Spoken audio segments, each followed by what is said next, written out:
Hello, and welcome to Terminally Baldy. Woo! That would be me. Baldy, baldy, baldy. He is the terminally bald one. We explained it.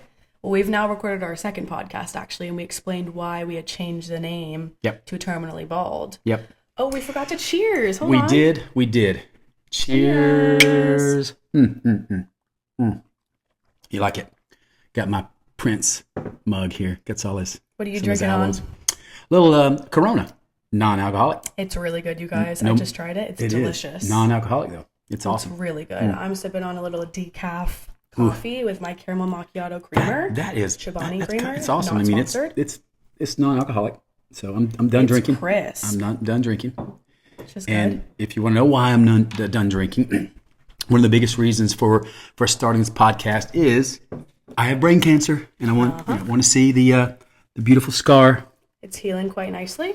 It's been how many weeks since you had your surgery? It has been 4 weeks, I think, roughly. So. Wow, yeah, it's been about a month. Yeah, basically, it's stage 4. Mm-hmm. It's been some trials and some things I've gone through. A lot of people asking how much time do I have left. That's been the biggest question.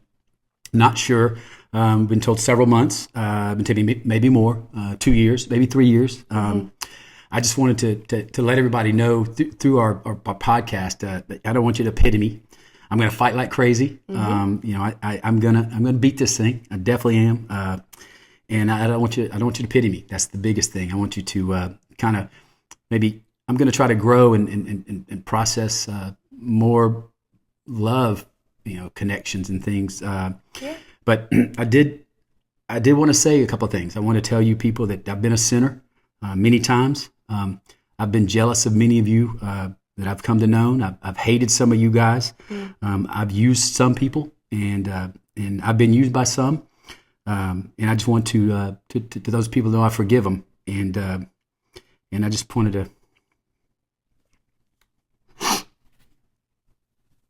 I just want to know if I'm sorry, and I sincerely apologize. Mm-hmm. The tumor was removed about 3 weeks ago, but I'm 60 years old, and I've never felt this peace in my heart like I've experienced. It's been just amazing. I don't understand it. I could live another 3 years, and I just have had this peace deep in my soul, in my heart. I just don't understand it, and it's been a blessing. I've been saved by Jesus, and I believe in God, and that's not the peace it's coming from for me. It's something deep down that I just have to adjust, and it's crazy. It's amazing. Friends were calling and they were crying over the phone, and I'm just laughing because I'm like, I don't understand this peace that's in my heart. You were telling the doctor today the same thing, and we were both like, wow, it's just so interesting because you don't feel like it's based in religion. I wonder, I obviously cannot even fathom what you're feeling or going through at all.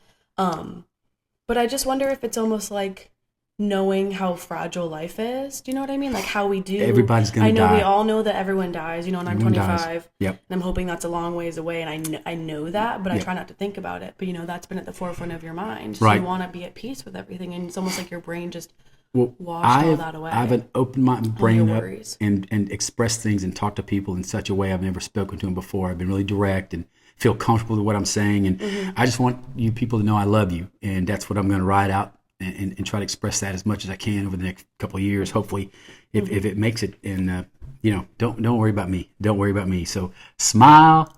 Let's have some fun. Let's do some things to be successful and just let this thing go, man. Let it go. So why the podcast? So when we were growing up, my mom and dad, and my grandparents, I kept saying, we want to hear your stories about your lives and what you're going through. And we never really got that. And I've been wanting to do this for a long time. I've written a lot of things down, on Facebook. A lot of people read some of my writings and things I've been sharing lately. And I've got a lot of that down, but I wanted to tell more about not just me, but like I said, my grandparents, the things we've experienced, because I want my grandson to know it. I want you guys to learn about it. My kids. And I think I have kids, we'll see. Yeah. But for future generations. Well, and that's why I wanted to do it too as well. I mean, the second we found out about your diagnosis, I remember I was driving and I was thinking that I wanted you to write down stories, or I wanted to record videos of you telling family stories? Because I think that's really So important.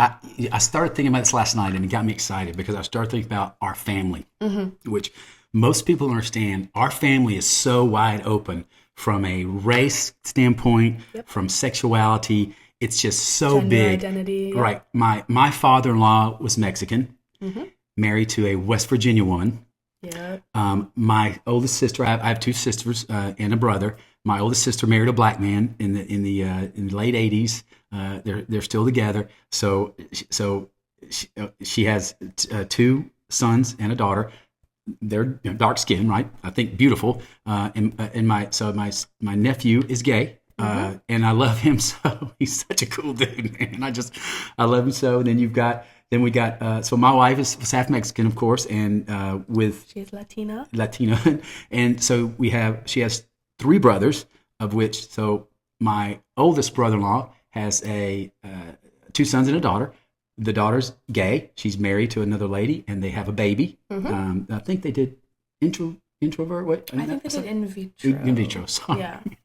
Introvert. Yeah. So they have a baby, and Yes. and of course I Which have a lot of three, women actually do. Yeah, I have three children, three girls, and two are Queer.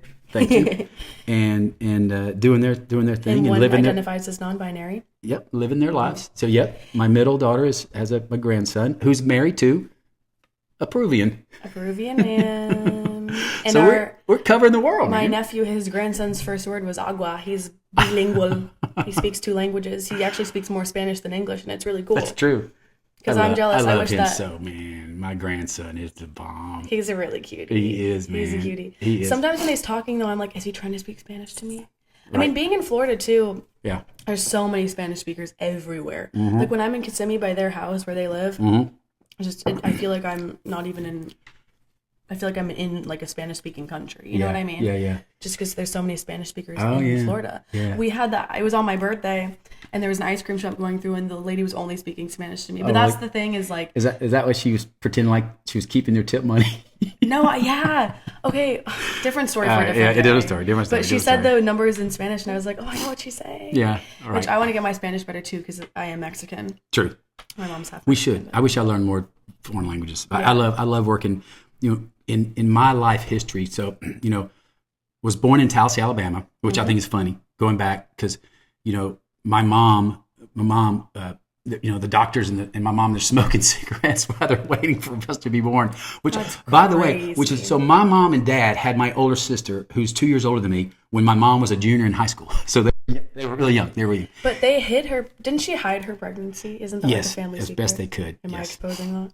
No, I think it they was were. the South. Then they got married when they were seniors. My mom was a senior. My dad, It's crazy. They I know. were children. I know, and I was born when my dad was first year. I'm 2 years older, so they were out of school at that point. So they were like, 20 when they had you? Yeah, yep. So young. In Tallahassee. So moved from Tallahassee. My dad was a DJ at WTLS in Tallahassee for a long time as a young guy, working on the radio station. Then we ended up moving to Luverne and Camden, and finally came back to Opelika, Alabama. Baby. Hey, represent. So moved to Opelika, lived there in a whole nother crazy time. We lived in a single wide home. It was crazy. I think y'all read my story about that. That was a rough place, but I wanted to be cool and hang out with the cool kids in school and went through all that. You're saying Yeah, Opelika yeah. was like a rougher area? Well, I mean, no, I mean small. I think when I was there, 20,000 was the population Wow. at the time. Wow. But cool people, man. I learned so much. I made so many close friends. I mean, to this day, I'm still close to a lot of them. Even some that were just in my class, we still talk to this day. I mean, we've been out of school I graduated in '82, man. Right. So yeah, and then of course we back to back with Auburn, so I got to know a lot of the cool kids at Auburn High School. Auburn went to school there. But you've always been a ride or die Alabama fan.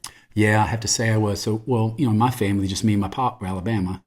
I even got to go see Bear Bryant coach. He took us to a game. I did not know that. Yeah. What years did he coach? Do you remember? His last year, '82, is when I got to go see him. It was when I had missed my whole Legendary. senior year football because I had knee surgery. It was pain. So my dad took us up there, my brother. So my two sisters and my brother and my mom were Auburn. Because mom worked for Auburn University. She retired. She was in billing, did the billing to students in that section for 30 years. So it was crazy. But so anyway, it's just, when you think about the history of our family. The history of our family and how we're so diverse sexually. I mean, I think for the most part, love is the base of who we are. You know, I mean, we still a close family from that standpoint. I mean, everybody struggles here and there financially, you know, mentally. We've had some struggles.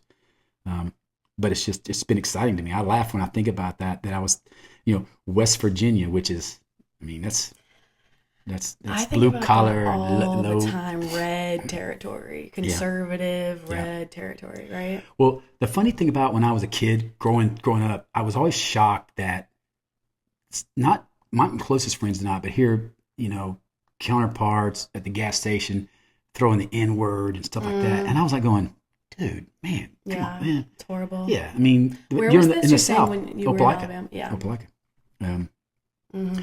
And so it's you know, horrible. obviously it's changed some things. So, but we're a huge melting pot. Yeah. Right. We're Which I think is really rolling. I mean, what was I going to say? Well, it's just crazy how prevalent, well, we can get into this in another podcast, but I'm saying, I mean, how prevalent racism is to this day. Yeah. And just how crazy it is. I remember I have a friend and she grew up in a predominantly white city. Yeah.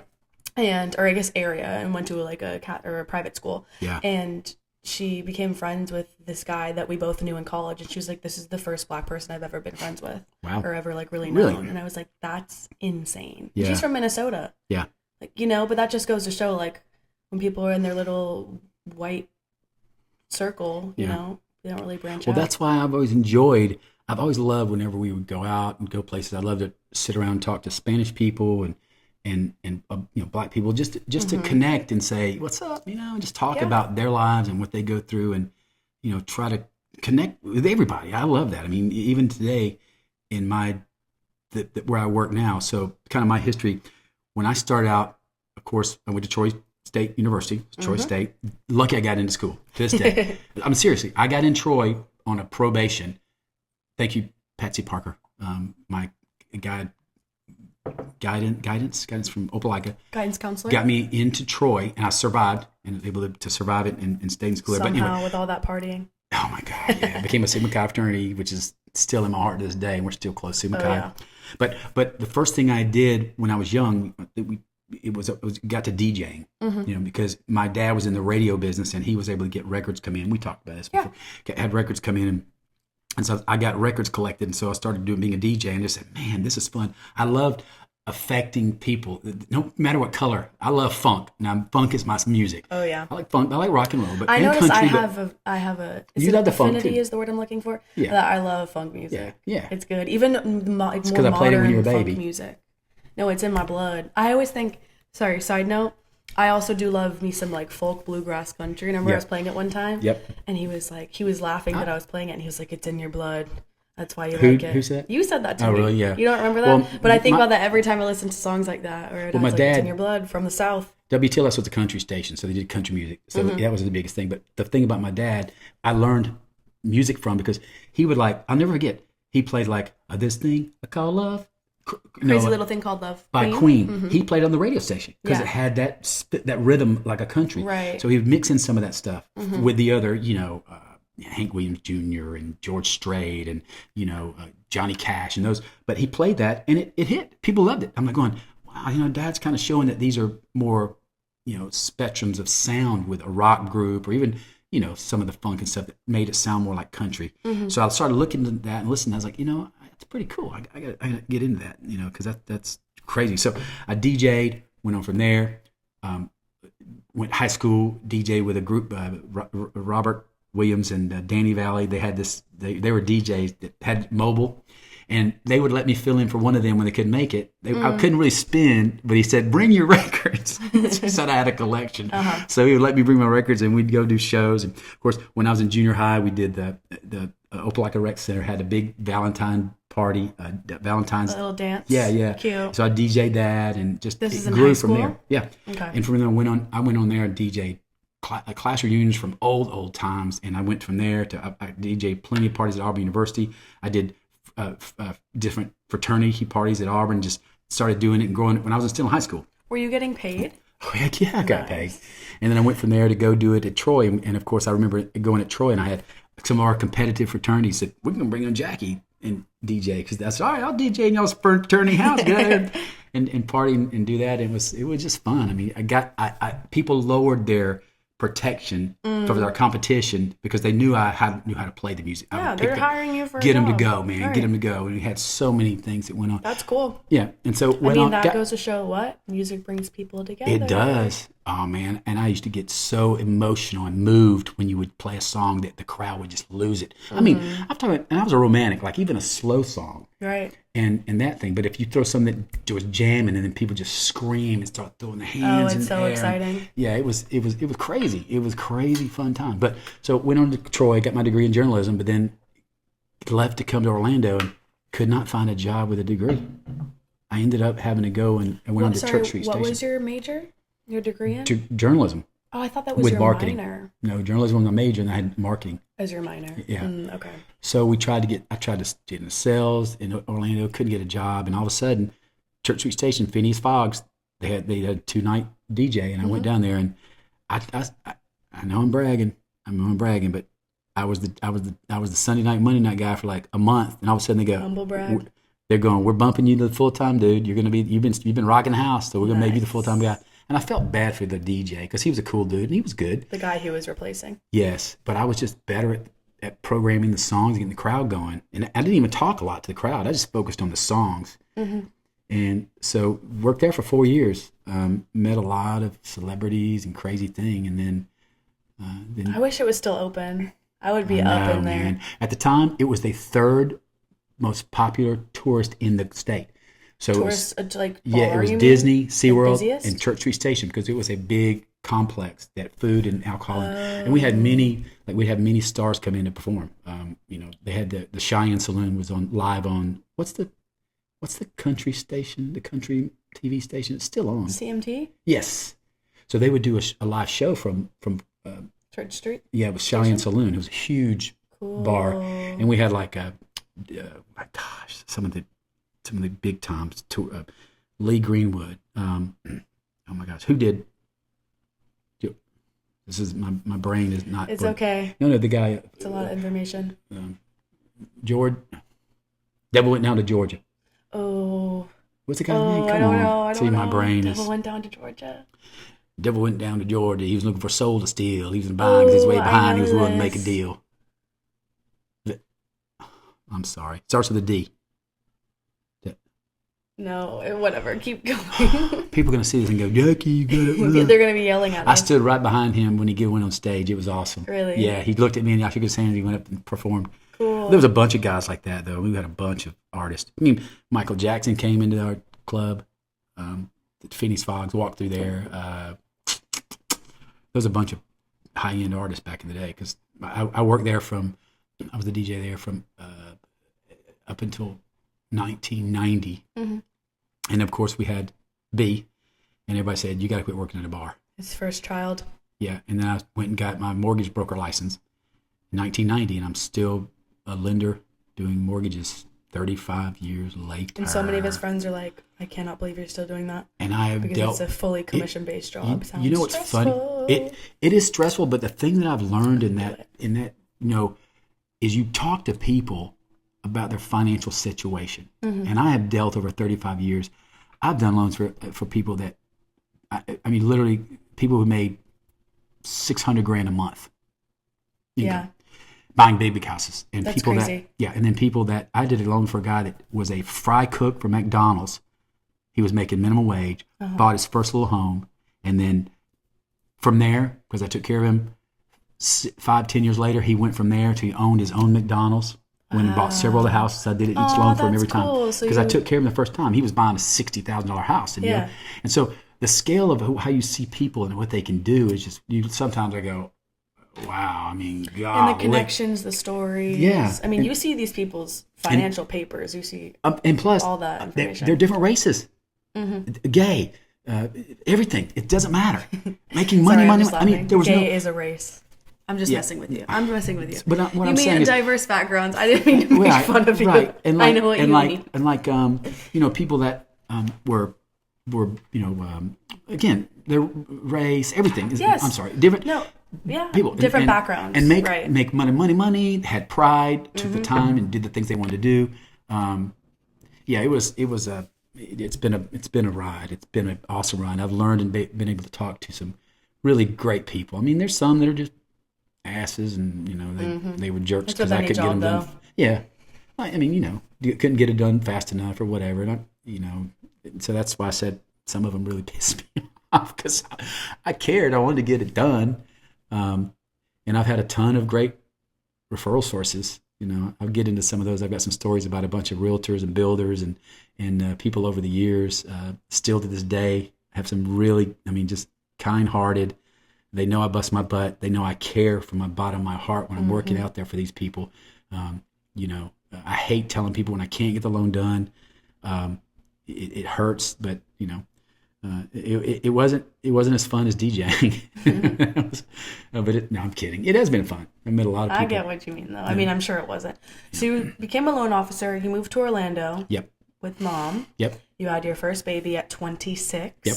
Just crazy because I'm 25 and I don't want a baby for at least 5 years. But the economy was a lot different back then. Society was a lot different back then. Yeah. So. Yeah. And then you had your second child. How many more years later? Do you remember? 4. 4. Really?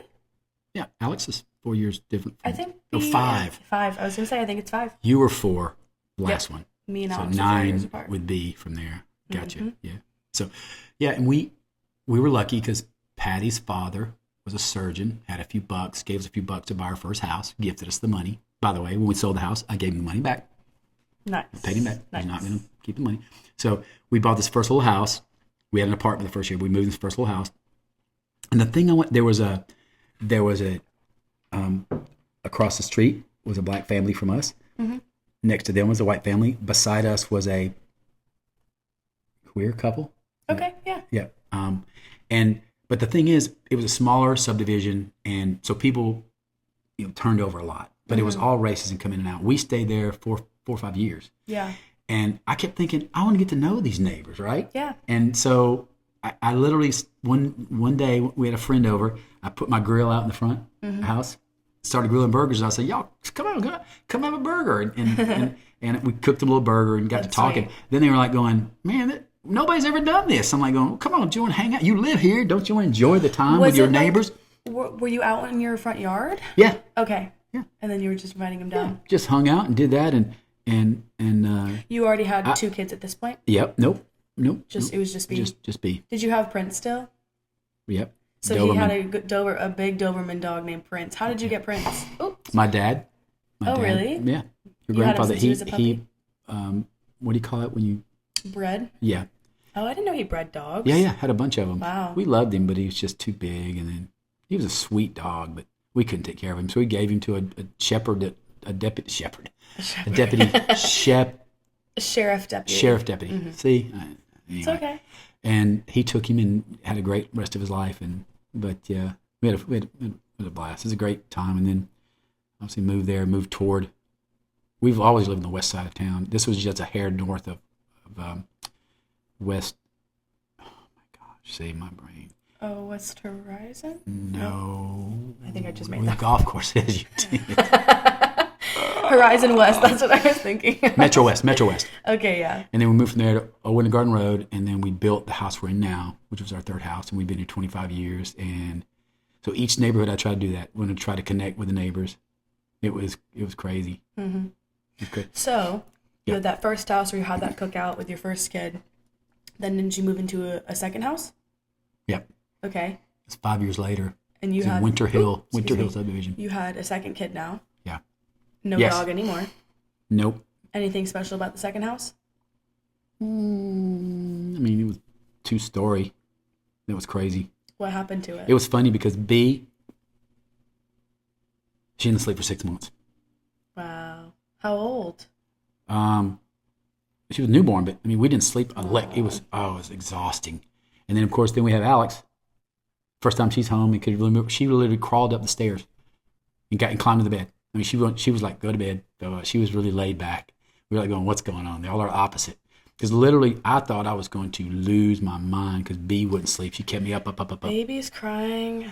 Oof. It's crazy. But also, you can.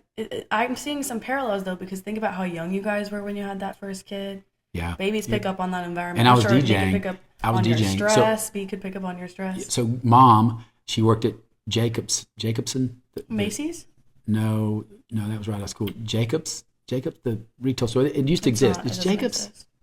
Anyway, she was selling retail, and I was DJing. So we kind of rotated. So I would come in home from 2:30 working, and we would turn around and I would take care of the baby, stay up all night. She would go to bed, get up at 8 o'clock, and I have to get up at 8 o'clock, take care of her and feed her.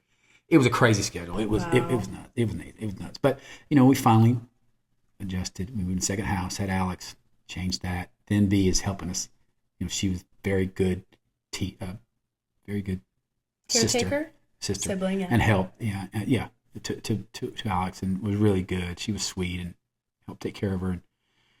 Then we got pregnant with you, and I was an oopsie, but they refused to say that. And she thought you were a boy. That's why you're named the same as me.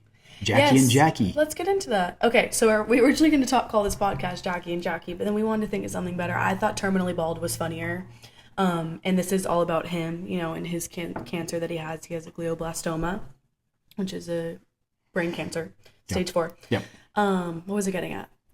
I had a point to saying these words. Okay. And my mind went blank. Do you remember? No, we were talking about your newborn. Oh, I said then they had me, their favorite child. Yes. After 4 years of having Alex. Yes. B was 9, Alex was 4. Yeah. But we actually just shared this birth story when my mom got pregnant with me. Yeah. Because it was just my birthday last weekend, and I like to know my birth story every year. Yep. My mom said she had a really big feeling that I was a boy, which is funny because I'm not a boy. Yeah. And I don't identify as a boy at all. But they're going to name me Jackson, right? They were really determined to name me Jackson. And then you didn't even know. Didn't you not know that I was a girl until I came out of mom? Until you came out. Right. I was there. I watched all y'all be born. Yeah. I was holding up mom's leg, watched the whole thing come out. And I was laughing. And I was laughing because we still thought you might be a boy coming out for me because I didn't have any sons. And so when you were born, it was a girl. You were the first one I ever was able to cut your umbilical cord. You should have kept the umbilical cord. You know how people can do that? No. But I cut your umbilical cord. I didn't do it with the other two. And it's funny because you were delivered by a resident doctor. It wasn't the main doctor. Yes, because wasn't the main doctor like on vacation? Yep, he was busy. He got tied up with a girl that had another mother that was having major issues. Oh, that's what it was. So the resident goes, "You want to cut the umbilical cord?" Yeah. I cut it and sprayed all over me. I just thought it was so cool, and it was awesome. Did you cried every time? I cried every time. I would cry too. Yeah. And it was so obviously now we got 3 of y'all, and it's gonna be a challenge there. But I always make jokes that I was an oopsie because he got his. You can't say tubes tied with men, but no, I got snipped right after I was born. They said no what's it called? Vasectomy. Yeah, vasectomy. I was trying to be more PG, but I guess vasectomy is a medical term. It doesn't really matter if I say it or not. Yeah. But I always make jokes that I was an oopsie for that reason. Well, so but they claimed that I wasn't, and they never had a specific number of kids that they wanted. True. But they were like 3 is good. True. And then we were done.